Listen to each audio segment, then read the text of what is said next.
vaksin mendatangkan sakit. Baik. Kalau ada vaksin yang tidak ada unsur haram, gunakan yang tidak ada unsur haram. Kalau kata tak ada dah vaksin lain, melainkan itu sahaja yang ada. Jika tu dalam keadaan tersebut, kata ulama boleh. Kerana apa? Kerana biasanya vaksin-vaksin yang dibuat daripada babi dan sebagainya, dia telah berlaku istihlal. Maksudnya telah berlaku perubahan. Dia tak nampak babi dah. Kalau orang bawa keluar balik daripada pesantren dia, orang tak kata ni babi. Faham? Jadi itu dibenarkan kata para ulama dan hukumnya adalah harus. Cuma cari dulu yang halal. Tak ada sangat dah, baru ambil yang tu. Boleh. Wallahu a'lam.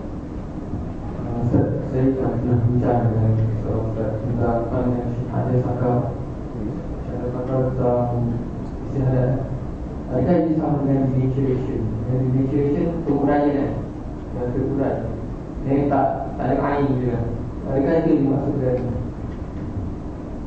Ya, antaranya sebab tu tidak ada air. Contoh contoh istilah ni macam mana? Babi jatuh dalam garam. Babi jatuh dalam kilang garam.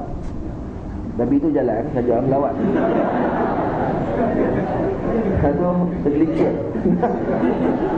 Jatuh dalam garam. Bila jatuh dalam garam, tertimbul pula dalam garam. Tension dia. Saya nak bangun, mati akhirnya. Bila dia mati, dah lama masa berlalu, akhirnya babi tu jadi garam. Babi tu sendiri jadi garam. Cuma tak ada bentuk babi kan. Jadi garam sekali. Kalau kata cedok tu nampak makin sedap rasa ni. Kalau bubur dalam makanan jadi makin jadi manis. Manis tu. Jadi seronok nak makan. Babi tu, yang babi yang ada tu, kata boleh tak makan garam tersebut? Kata ulama boleh makan garam tersebut kerana dia bukan lagi babi, dia garam. Faham? Dia tukar dah jadi penguraian lah. Penguraian tadi jadi tak ada dah ain dia. Hilang terus ain dia. Maka dia sebut dia tidak lagi dikira sebagai babi, dia sebagai garam. Sebab kalau garam tu kita ambil depan ni, babi ke garam? Garam.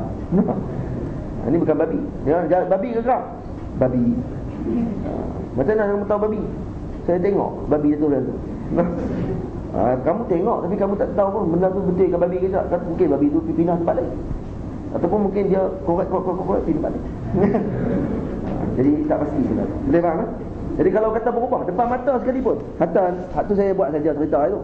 Kalau dia nampak berubah depan mata, dia biar babi tu duduk dalam garam, kemudian berubah, dia tu tengok setiap hari.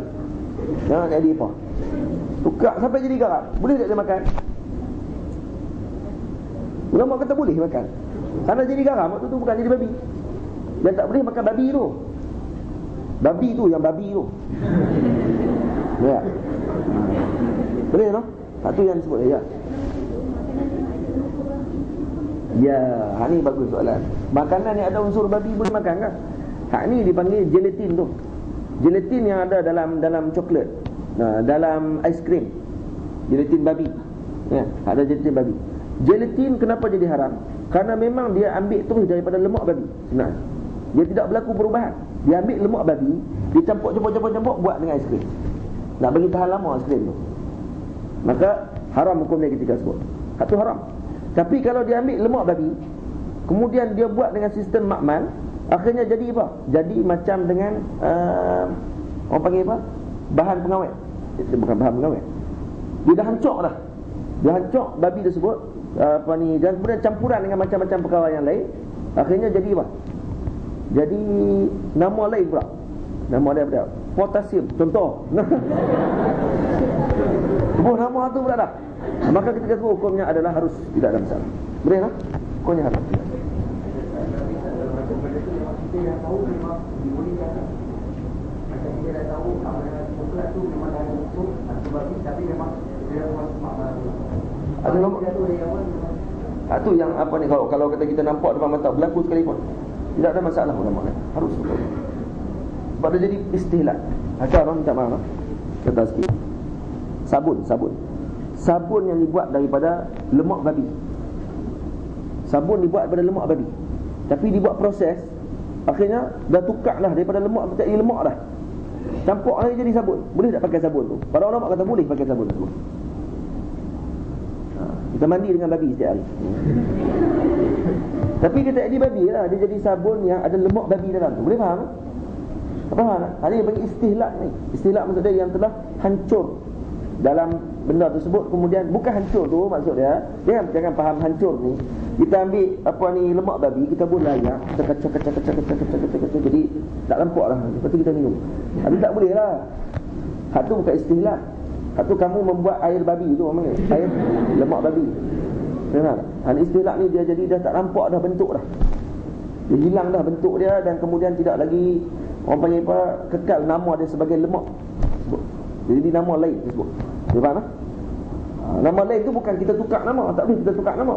Ni kalau ayat, kalau kata dalam tu racun, kita pergi tukar nama, pergi bubuh nama emas, tetap racun juga, no? Bukan tukar nama gitu maksud dia. Tukar nama ni hakikat yang berlaku depan mata kita. Dia faham tak? Itu. Kalau ikan tu makan babi, jadi kalau makan ikan makan babi, kita boleh nak makan ikan tu. Ikan berdosa tak makan babi? Ikan tidak mukallaf kan? Baik, kalau ikan tu selalu sangat makan babi, ni ada masalah lain pula. Ada orang ikan selalu makan babi. Kenapa ikan selalu makan babi? Sebab tuan tu selalu bagi makan babi. Bagi makan tek babi. Yang ada kan? Dibelakang di bawah, kemudian di tempat apa ni, babi duk berak di atas. Saluran tek babi tu lalu sampai ke tempat ikan. Maka ikan pun makan tek babi tersebut. Makanan dia itu saja. Maka kalau makan tu dipanggil binatang, dipanggil binatang jallalah dipanggil. Al-hayawanul jallalah. Jallalah ni binatang yang ada unsur-unsur najis, yang selalu makan najis. Jadi binatang macam ni, harta tak makan tek babi sekalipun, makan tek ayam, tek orang, sama juga. Jadi kena kuarantin dulu kalau nak makan ikan. Kuarantin macam mana? Kita kena tahan dulu. Kalau macam binatang kecil-kecil, lebih kurang dalam seminggu tahan untuk bagi makan makanan yang elok. Lepas tu boleh makan balik. Begitu juga ayam. Ayam yang setiap hari bagi makan tek, tidak bagi makan dedak, bagi makan tek setiap hari, maka tu pun dipanggil jallalah juga. Maka binatang jallalah ni kena kuarantin. Lembu yang kita bagi makan tek, ada lembu makan tek, boleh jadi lah tek bagi kering kan. Lepas tu dia campur dengan rumput, salut dengan rumput, bagi nampak apa ni macam bubuh mentega. Maka lembu tu nak makan tek setiap hari. Ataupun jika binatang jallalah juga, maka kena kuarantin. Ikut kepada besar kecil binatang tersebut, tengok berapa lama yang patut untuk digunakan. Biasanya binatang, contohnya macam ikan keli yang makan makanan najis ni, makan tek selalunya, kalau kita kerak kulit daging dia kuning, jadi kuning-kuning, dan dia banyak bau tek. Dia bau tek sikit, ambil bau. Kalau macam tek babi tu, pernah bau tek babi? dia akan bau no? Dan kemudian daging dia tu akan jadi berwarna sikit, warna kuning-kuning sikit. Jadi tak payah makan lah lagi. Tapi kalau kita tak tahu main pada mana ni, makan je lah. Kita bukan tahu pun 5 kali dah penuh tek babi dalam perut. Buat macam mana? Kita tak tahu mana. Ya.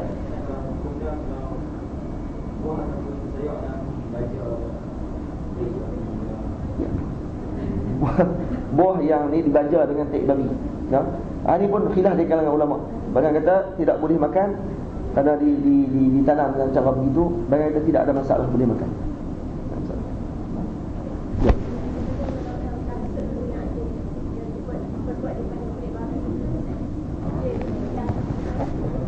Ni kita dah masuk pada bahasan tentang babi lah. Okey, tahu okey tak? Kasut ada kulit babi macam mana lah kan? Ni kedoktoran ni kan? Kasut tentang kulit babi tidak ada masalah. Kalau tidak ada masalah lah. Kalau pakai banyak lagi kasut kulit lain, kulit kijang, kulit kangaroo kan. Dia tak pilih tak kasut babi kan. Bukan doktor lah. Maksudnya ada orang yang pakai kasut tu. Ada satu laman web saya baca. Yang ditulis oleh seorang yang dia ni banyak sangat menjawab soalan-soalan. Dia tak layak pun jawab soalan. Dia tak layak pun untuk jawab, tapi dia nak menjawab juga. Dia tulis, dia kata tidak ada masalah memakai kasut kulit babi kalau tidak ada dalil melarang daripada Nabi SAW untuk memakai kulit babi. Yang Nabi melarang makan babi, bukan pakai kulit babi. Bodoh, dia tak tahu ni. Ni geng-geng ni pilot dia pun bawa ke terbang, pergi buat kemas nak jawab hukum agama. Kitab Arab tak reti baca. Dia sendiri mengaku, saya tidak reti baca kitab Arab, saya hanya reti bahasa Inggeris, bahasa Melayu. Tapi ilmu agama ni boleh dapat pada mana-mana bahasa pun boleh dapat, tidak ada masalah. Baca hadis tu dalam bahasa Arab, Quran dalam bahasa Arab, kena mengaji bahasa Arab kalau kamu nak keluarkan hukum. Kalau untuk mengaji, kalau salah tidak ada masalah. ada lagi dalam satu majalah berpeluangan untuk dia soal jawab dengan dia. Tapi jawabnya tak ada masalah, pakai aja. Kalau kaki kamu basah sekalipun, kaki kamu tak basah kan, kena kulit babi, tidak ada masalah. Terus semayang dengan mengganggu. Dan saya sendiri ada kasut kulit babi. Sebut pula tu bodoh. Dia sering mengaku, dia kata saya memang ada beli satu kulit kasut yang kulit babi. Nak beritahu kata boleh pakai lah. Nak abang kata dia kemah. Supaya dia tu wali. No, supaya dia tutup guru rusak. Ini ni masalah. Jadi macam mana hukuman dia? Hukum dia memakai kulit babi bukanlah dikira sebagai haram. No? Kita menyentuh babi, memeluk babi, kan? Bergomol dengan babi dan sebagainya, hukumnya tidak haram, cuma dipanggil apa? Mustahzar, benda yang keji lah yang dilihat. Apa nak comel. No? Jadi yang kedua, kalau pakai kasut kulit babi, tengok balik keadaan kulit babi sebut. Kalau dia kering, kita basah, dan kaki kita basah, kaki kita akan peluk. Ya.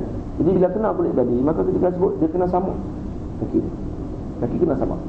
Tapi kalau kaki kering, kasut kulit babi itu pun kering, maka tidak perlu samuk. Sebab dua-dua kering. Tapi kalau dua-dua basah, maka kena samuk juga. Samuk kasut tu sekali lah, Ustaz. Kasut tu hang samuk 8 juta kali pun tetap tak boleh samuk. Sebab dia kulit babi. Ni kaki kita tu lah nak kena samuk. Larat nak kena samuk selalu. Dalam beg kita tu ada satu kotak tanah. Yang bawa ke mana-mana. Orang dia bawa tu. So, tanah. Berapa buat tanah? Saya memang ni kasut ni kulit babi. Bodoh, no? Banyak kasut kulit lain ni. No? Kasut daripada puma. Kulit puma. Boleh pakai. No? Ni kulit gajah liak. Pakai. Tak masalah. Babi juga dia pilih. No? Dia kata sebab kulit babi ni lembut. Dan kalau pakai tu dia rasa macam babi pula kan. Allah. Dia ikut sangatlah ustaz-ustaz gitu tu. Bukan ustaz tu dah. Tu dia bukan ustaz tu yang jawapan gitu tu. Dia bukan ustaz. Malah lah sebut nama. Tak boleh comel sebut nama orang ni. Sebab saya abang ni pilot lah. Apa kenal tu. Oh tak marah. Sayang. Oh tak boleh. Wahabi ni dia. Kita yang ke-26 sakit yang keadaan bernajis dan mampu solat dan satu boleh membantu golongan solatnya. Baik. Pesakit dalam keadaan bernajis tidak mampu bergerak. Dalam keadaan sebegini wajib juga dalam mazhab Syafi'i untuk seorang tersebut menunaikan solat. Dalam keadaan dia mampu. Apa saja keadaan yang dia mampu, dia wajib solat. Dan tidak perlu qada dalam masalah ini. Kerana dia dalam keadaan sakit tidak mampu bergerak dalam keadaan macam tu. Bagaimana? Cuma tidak wajib qada bagi dia. Kalau nak qada juga silakan, tidak ada masalah. Kalau daripada sihat dia nak qada silakan. Semua tidak wajib. Allah.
Betul ke sahih kata berubat dengan ayat kencing unta ni memang betul sungguh. Saya buka dalam apa ni internet kan, cari berkenaan dengan kelebihan ayat susu unta ni. Ayat susu unta tu lah. Ayat kencing unta. Nah, disebut oleh ada seorang doktor, Profesor Ahmad Abdullah Ahmadi. Seorang doktor daripada kuliah di Sudan. Nah, Doktor ni pakar dalam bahagian, dia ni bahagian cek berkenaan dengan ubat. Dia bahagian tersebut. Dia dekan kuliah bahagian latihan perubatan untuk buat ubat dan sebagainya. Dekan kuliah tersebut dalam di kuliah di Sudan. Maka dia buat kajian berkenaan dengan air kencing unta. Dia kata dalam air kencing unta ni sebenarnya boleh mengubati penyakit, ada dua penyakit. Penyakit kekurangan air ataupun dipanggil istisqa dalam bahasa kita lah ya. Istisqa ni kurang air lah no. Bukan penyakit minta hujan. Solatul istisqa kan solat minta hujan. Ni solat bukannya penyakit kurang hujan tak. Penyakit air kurang dalam badan. Kemudian penyakit hati satu lagi. Hati ada sakit. Maka dua ubat ni boleh berubat dengan air kencing unta. Sebab apa dia kata? Kerana dalam air kencing unta ada ada albumin. Albumin mana? Pernah dengar albumin? Kan? Protein tu ataupun putih. Dia sama macam putih telur kan? Albumin. Dan juga dia ada potasium. Betul ya tak? Potasium aku sebut tadi tu. Ni potasium. Dah semalam baca potasium ya. Dia ada potasium. Jadi dua ni boleh mengubati penyakit kekurangan air bagi orang yang penyakit istisqa. Penyakit kurang air boleh berubat dengan minum air kencing unta. Tapi bukan minum terus air kencing unta. Cara minum dia, ambil gelas, bubuh susu unta, kemudian masukkan 1 sudu teh air kencing unta dalam. Kemudian minum. Yang tu yang dimasukkan tu. Kemudian amalkan selama 15 hari dia kata. Masuk hari yang ke berapa pula selepas tu, masuk bukan 1 sudu teh lah, ambil 1 sudu yang besar sikit. Masuk. Kemudian dan dia kata berjaya. Kenapa? Kerana air susu unta dalam air kencing unta sangat kurang mikrobat. Cuba buat kajian. Kurang mikrobat. Virus. Apa itulah. Virus sangat kurang dalam air kencing unta. Dan ingatlah hadis yang meriwayatkan berkenaan dengan Nabi minum kencing unta tadi. Hadis itu adalah sahih dalam Sahih Bukhari dan Sahih Muslim. Dan mustahil Nabi suruh kepada benda yang tidak ada manfaat. Sebab cerita dia macam mana, ada dua orang, ada sekelompok lelaki Arab Badui yang datang ke Madinah. Konon-kononnya untuk datang untuk menuntut ilmu Islam pada Nabi SAW. Jadi bila datang kepada Rasulullah, dia kata, ya Rasulullah, kami tak mampu duduk di Madinah kerana cuaca Madinah ni sangat tak sesuai dengan badan kami. Jadi kami sakit jangan. Memang sakit semua waktu tu. Maka ada ubat apa-apa. Maka Nabi kata pergi ke satu tempat. Tempat sebut kami pergi lah. Di Madinah kami pergi tempat sebut. Tempat Nabi minum air kencing, Nabi minum air susu. Nabi minum. Dia kata pergi tempat sebut, ada seorang penjaga yang bawah bahagian Baitul Mal yang menjaga harta umat Islam. Pergi ke tempat sebut dan kamu minta kepada dia untuk minum air kencing unta. Nabi kata minum susu dan air kencing unta. Sampai di sana dia pun buat macam Nabi kata. Kemudian akhirnya sihat. Bila sihat, dia pun buat apa? Dia pun bunuh orang yang jaga susu unta tu. Tak jaga unta tu. Dia pun bunuh, dia pun cabut biji mata. Ya, dia pun cucuk biji mata, dia pun kelak pula, kelak. Memang seksa lah. Mati kemudian buat lari unta pula. Maka Nabi SAW arahkan Sayyidina Ali karamallahu wajhahu untuk tangkap mereka. Tangkap dan akhirnya bawa mati. Dan akhirnya dibuat balas balik. Dicabut biji mata, kemudian dikelak balik macam mereka buat pada kawan. Apa ganas ni? Ganas korok apa mereka buat ke orang? Masa mereka buat tak ganas. Mereka buat ke orang tu kan ganas. Jadi Islam balas balik. Hukum tersebut jadi balas. Tapi hukum tu dimansuhkan. Kalau patutnya hukum balas bunuh balik. Bunuh balas bunuh. Ni orang panggil apa ni? Dipanggil kisah tu. Cuma yang ni dia balas sebiji. Cabut mata, cabut biji mata, kemudian kelak. Kemudian akhirnya minta ayat. Dan mereka murtad tu. Bukannya zakat dia murtad pula tu. Lawan dengan Nabi pula. Lepas murtad, apa yang berlaku? Lepas tengah duduk sakit tu, tengah duduk tengah padang tu, panas, minta air. Maka Nabi halang, jangan bagi minum air. Jangan bagi dia minum air. Sebab orang murtad, tak tahu ulama keluarkan hukum, murtad kalau kata dalam keadaan hukuman, kalau dia nak mati, dia minta air. Ada murtad, ada anjing. Bagi minum air kat anjing tu. Faham tak? Ada seorang murtad dan ada seekor anjing yang sedang lapar. Betul, ayat tak ada dah. Kita ada sikit je ayat. Nak bagi minum yang mana? Bagi minum anjing. Jangan bagi minum orang murtad. Begitu juga kafir harbi. Faham tak? Kafir harbi ada babi seekor tepi. Bagi babi minum. Jangan bagi kafir harbi minum. Boleh faham? Tak tu tak. Hukuman yang sama tadi macam tu. Bush main minta ubat. Kawan seekor lagi babi sakit. Bedah babi tu lagi. Dengan bedah bus, mampu pergi kat dia. Boleh faham? Tu cara dia. Kemudian kalau kata orang ni kafir zimmi, macam mana pula? Kafir zimmi dalam keadaan sangat dahaga, ada babi 5 ekor. Babi seekor ke, anjing dan sebagainya.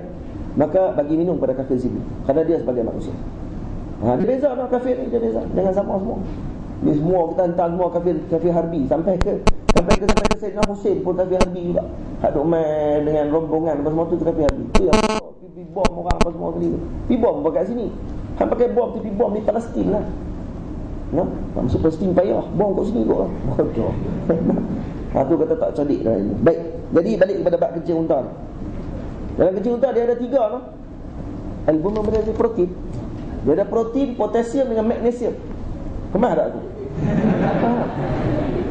Jumpa kena buat kajian agak benar tu. Ni kamu duduk di negara Arab dah ni, kencing unta boleh cari. Pergi cari ya. Cari yang ni buat kajian.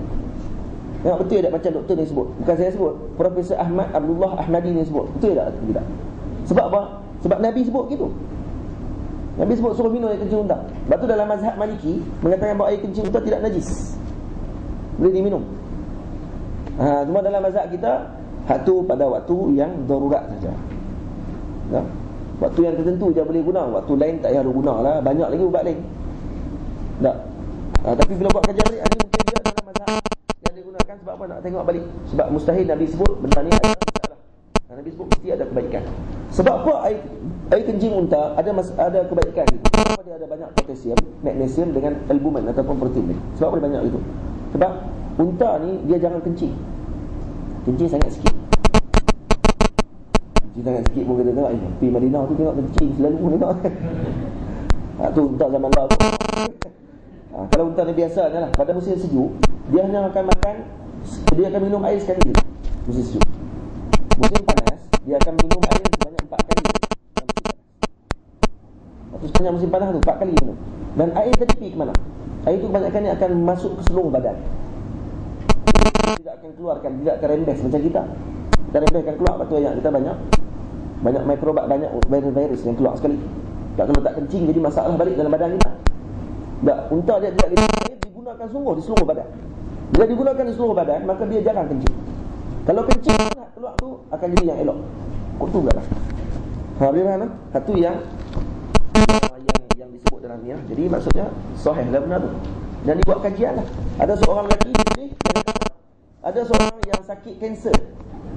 Bila internet lah, dia sakit kanser. Buat cara yang sama, minum susu unta dan masukkan air kencing unta setiap hari 1 sudu. Bukan air kencing unta tu minum belah-belah. Tu apa faham, itu silap kan? Mereka minum dia akan campur sikit je dalam susu unta. Susu unta ni dia lain daripada yang lain. Susu unta pun banyak sangat kebaikan, berbeza dengan susu-susu yang lain.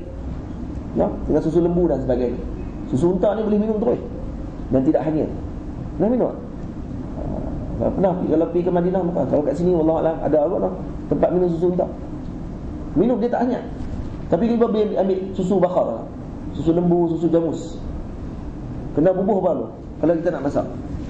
Kena bubuh cengkeh dulu. Cengkeh tu kita bubuh dalam 2 biji cengkeh, baru hilang bau. Jangan bubuh sampai 1 kilo cengkeh tu, ayak cengkeh dia panggil. Kalau minum susu jamus kan. Tapi susu unta tak gitu. Hanya sekali tu, tapi perah tu minum terus. Lepas tu sakit perut. Aduh. Kata kebaikan Ustaz, tu sakit perut. Dah perut hang banyak ubat, banyak ulat dalam perut hang tu. Jadi dia masuk dia duk proses dalam perut pula. Tu yang sakit. Lepas tu berak lah. Berak untuk keluarkan apa? Keluar benda tak elok. Dia tak? Ada ubat minum untuk bagi ishal? Dah ada kan? Ubat tu minum untuk nak bagi berak keluar. Sebab apa? Sebab nak bagi keluar penyakit lah. Tu ubat tu. Tu jangan syak wasangka lah dengan hadis-hadis Nabi SAW. Semua ada kebaikan. Ya.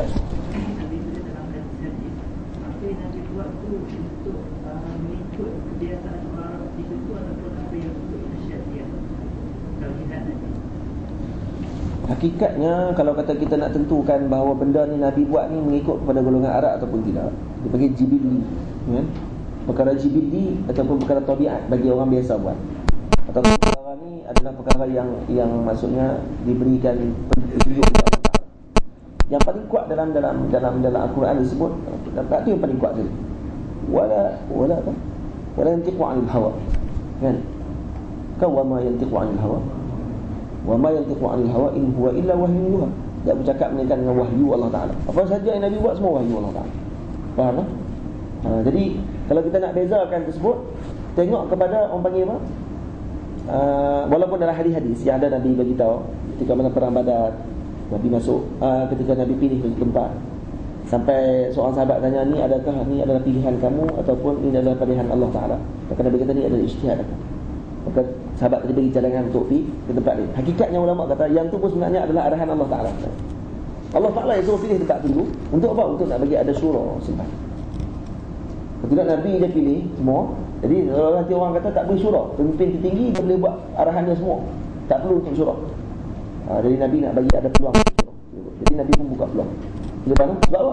Sebab yang Nabi buat semua daripada Allah Taala. Tak ada satu pun kita pun yang semua kita buat daripada Allah Taala. Kata Nabi SAW, benda Nabi buat semua daripada Allah Taala. Cuma nak bezakan tu, aku kena perlu perincian yang lebih tinggi di dalam ilmu. Ada yang dibeli contoh dari segi pakaian, cara duduk Nabi ketika makan. Ada orang tak duduk, cara duduk kalau duduk sakit pinggang.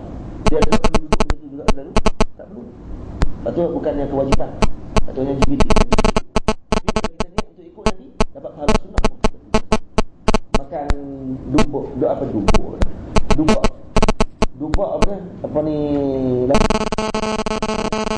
Makan labu ni sunnah. Tapi kalau kita makan biasa saja, sebab Nabi makan labu,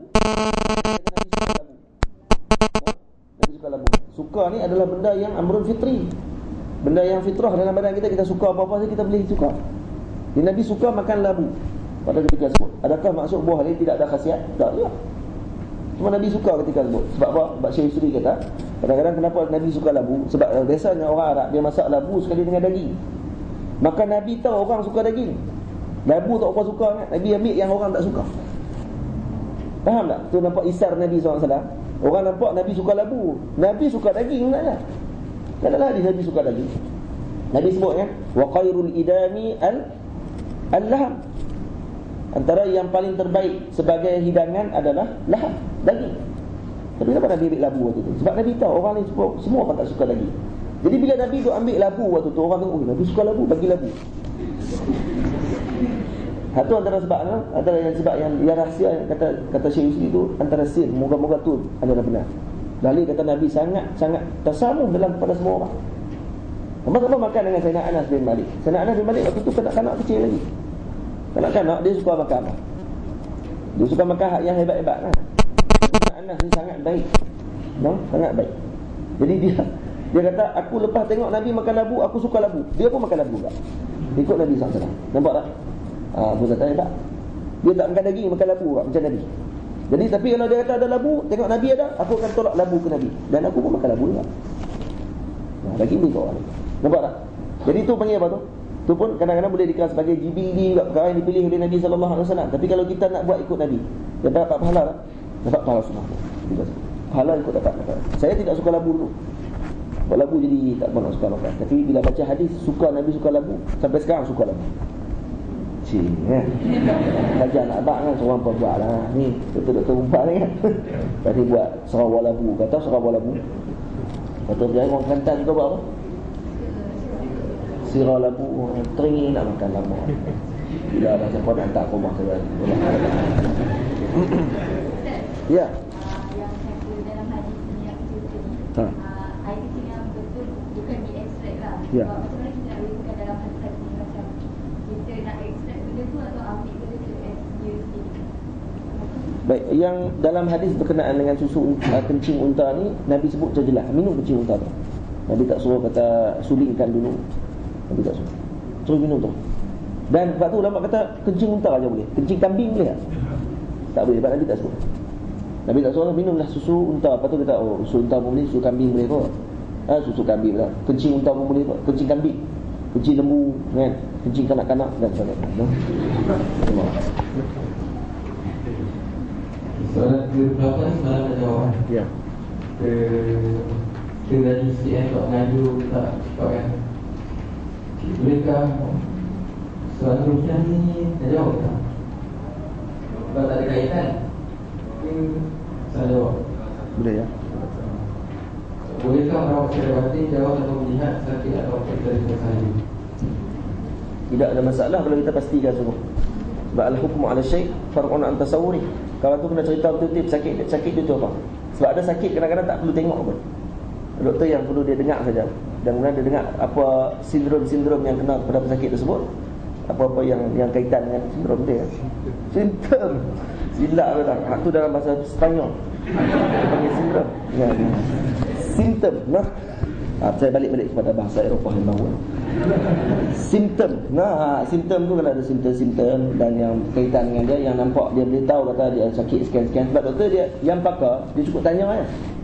Tidak kena dah. Sakit tak? Kan? Ada sakit ni tak? Ada sakit ni. Kemudian dia pun beritahu kita, okey. Dia akan beritahu sakit sekian-sekian. Dia bagi nasihat jugalah. Jumpa juga dengan doktor yang berdekatan. Faham tak? Maksud jumpa doktor berdekatan sebab apa? Sebab apa?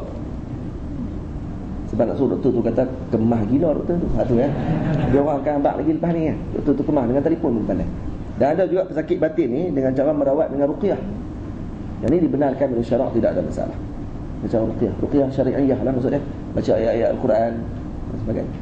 Nah, ada di Malaysia telefon guna terung. Ambil terung telefon. Ya. Pakai terung telefon. Hebat dia. Tak pakai Nokia. Pakai terung. Terung kan macam telefon sikit. Ini telefon. Ada juga macam itu lah. Dia telefon khadam dia. Wallahualam tu.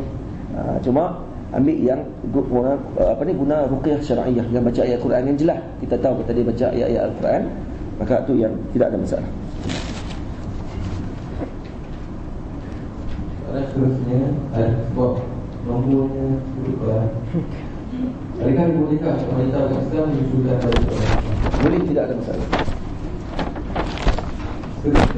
Pada muhadarah, hukum muhadarah pada Islam, hukum menggunakan bayaran ke atas darah untuk menampung kos pihak hospital, perkhidmatan, peralatan, khidmatan dan penyimpanan. Hukum memberikan wang atas bahagia kepada muhadarah untuk menggalakkan orang berdemo. Hukum demo jual beli darah ni tak boleh. Baik, hukum derma darah pada bukan Islam tidak ada masalah. Dengan syarat Islam yang kita tengok tadi, orang bukan Islam tu macam mana? Harbi ke, bukan harbi ke, tu tengok balik pada keadaan. Zimmi tidak ada masalah, harbi haram. Tak boleh kita bagi kepada dia untuk nak selamatkan dia. Di mana? Macam mana? Dan orang yang bukan Islam bagi kepada orang Islam pun sama juga, tidak ada masalah. Yang syarat dia, doktor tu kena tahu darah tu ada penyakit. Nanti darah tu mesti darah yang elok. Hukum mengenakan bayaran kata darah untuk menampung kos pihak hospital, peralatan dan sebagainya. Mengenakan bayaran dengan darah itu sendiri hukumnya tidak dibenarkan. Kerana itu jika jual beli dengan darah. Maka untuk elakkan benda tu, gunakan macam mana? Gunakan untuk perkhidmatan. Bayaran perkhidmatan, bukan bayaran darah tu. Bayaran perkhidmatan. Tak apa. Dia guna bayaran darah. Boleh tak? Hukum memberikan wang atas suka hati kepada penerima darah untuk menggalakkan orang menerima. Harus, tidak ada masalah. Sebenarnya hukum pelajar tentera yang terpaksa bermobil ke mana ujian masukan kepada haram. Hukumnya haram. Kenapa sampai terang meningkat gitu? Boleh tak kalau cek kalau pakai seluar? Sampai tak kena melondeh semua kan? Tak kena tengok badan. Sekadar yang diperlukan. Sebab tu kata kita nak tengok sekadar yang diperlukan. Boleh je kalau kita pakai baju yang biasa ataupun buka baju. Tapi syarat dia lelaki sama lelaki ya. Kenapa perempuan nak kena dua sekali? Bukan pakar pun kadang-kadang saja galak. Galak. Gatai-gatai nak tengok. Tengok telur orang lelaki. Gila. Dia pula dia pergi sentuh. Dia pergi tengok. Sama lah. Boleh jadi askar ke tak? Semua tu mengarut dia tu. Semua tiru barat semua. Semua tu meniru barat. Barat memang tidak ada langsung masalah hukum. Tak tiru juga barat. Penting kan kena tahu benda tu. Doktor yang pakar, kalau nak cek seorang pesakit, perlu dibogelkan pesakit tersebut kan? Tak perlu. Hanya pada tempat tertentu saja. Kalau nak bedah pesakit, bagi doktor, yang perlu dibedah adalah di perut. Tak perlu diselak sampai ke dada. Dia hanya perlu selak di perut saja. Kita sebut. Kalau kata doktor duduk dengan pesakit, dia seorang dengan pesakit, perempuan pula ketika sebut, lawa nak mampus. Doktor tu kena ada amanah dalam ketika sebut. Amanah dia sebagai seorang doktor, sebagai seorang hamba Allah Ta'ala. Tak boleh ketika sebut dia nak bogelkan. Sebab apa? Sebab dah ni kena bius. Tak boleh ketika sebut. Dia kena buka sekadar yang dia perlukan ketika tu, yang perlu untuk dia cek pada pesakit tersebut. Hak ni baru doktor yang amanah. Nampak tak? Kalau dalam keadaan gitu pun tidak dibenarkan untuk dibuka seluruh anggota badan. Tu ketika darurat tu. Ni ketika tidak darurat. Nak buat apa? No? Jadi janganlah ikut kepada golongan barat. Satu ikut barat semua. Macam tu juga masuk lautan, makan kera, makan mana semua tadi. Padahal makanan boleh masuk tak daripada luar? Boleh kan? Buat masuk daripada luar, masuk ke dalam hutan.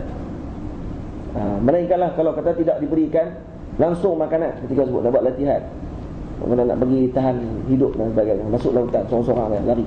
Kalau jumpa apa saja makanan ketika sebut, kalau tidak makan mati. Itu naik.